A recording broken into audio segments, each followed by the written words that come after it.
से देखा जाए तो कौन महाराज जी? सबसे पहली बात है, तीन का जो विजयी होता है उसे साधु कहते हैं। सब पूरे शास्त्र के हम सार बात बता देते हैं।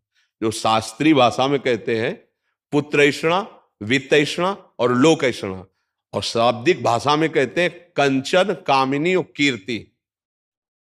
जो काम पर विजय प्राप्त किए हैं और जो धन पर विजय प्राप्त किए हैं, धन पर विजय प्राप्त मतलब धन की आशा का त्याग किए हुए हैं, और जो मान कीर्ति की वृत्ति का त्याग किए हुए, उसे ही महात्मा कहते हैं, उसे ही महापुरुष कहते हैं। जो मदन, मद, मोह, मत्सर, इन पर विजय प्राप्त की। महाराज जी ये तो आंतरिक स्थिति हो गई। अभी हम जो संसार में सामान्य जीव हैं, आंतरिक स्थिति का ही बाहर प्रकाश होता है, यह बात समझ लो। घर में दीपक जलेगा तो खिड़की से बाहर से रोशनी पता चल जाएगी अंधेरा है कि प्रकाश है। व्यवहार में पता चल जाएगा। ड्रामेबाजी का व्यवहार अलग होता है, समझ रहे हो। अगर हम रुपया लेंगे ना तो तुम्हारे दिमाग नहीं बदल सकते, ध्यान रखना।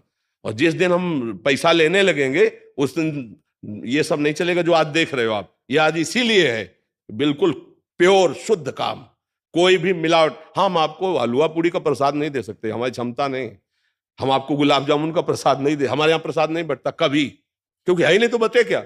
जो व्यवस्था है वो अपना किसी तरह उधर पोषण के, सब अपने धर्म से कार्य में लगे। महाराज जी बाहरी वेश से, जैसे आपने बोला एक तो मुंडन और एक ये, तो क्या ये किसी गुरु द्वारा ही प्रदत्त होता है? गुरु प्रदत्त, बिना गुरु प्रदत्त संन्यास या वेश नहीं धारण किया जाता। आज सैकड़ों लोग बिना गुरु प्रदत्त धारण। हाँ, थोड़ा सा वैराग्य आया, थोड़ी दाढ़ी बढ़ गई, वैराग्य का तो आया नहीं, तो नहीं तो गुरु शरण में होगा। थोड़ा सा प्रमाद आया, कायरता आई, और भेष परिवर्तन कर लिया। माल छानने को मिलेगा, पूजने को मिलेगा, रुपया मिलेगा, उन्हीं से नौटंकी नाटक होता है। और जब वैराग्य आता है तो फिर ये नहीं होता, फिर भगवत प्राप्ति की चाह होती है। और फिर जो ये वैभव होता है वो आखिरी बात होती है। जब सिद्ध हो गया, भगवत प्राप्त हो गया, काम हो गया, तो भगवान जगत मंगल में उतार देते हैं। ये प्रारंभ नहीं है, ये अंतिम होता है। आज प्रारंभ में क्या प्रचार करोगे जब तुम काम पर विजय नहीं प्राप्त की, क्रोध पर विजय प्राप्त नहीं की, प्रचार क्या करोगे? यही इसी का प्रचार होगा। रुपया होगा, प्रणाम होगा, नमस्कार होगा, भोग सामग्री, इसीलिए सबके दिमाग में भर गया।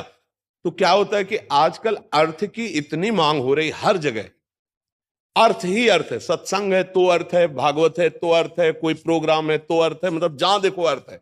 और अर्थ से भोग सामग्री, भोग सामग्री का भोक्ता वो कभी ज्ञानी नहीं हो सकता, वो कभी भगवान का प्रेमी नहीं हो सकता, वो कभी सच्चाई से नहीं चल सकता, जहां अर्थ की प्रधानता है। और अर्थ की प्रधानता, इसीलिए लोगों के दिमाग में बात बैठ गई है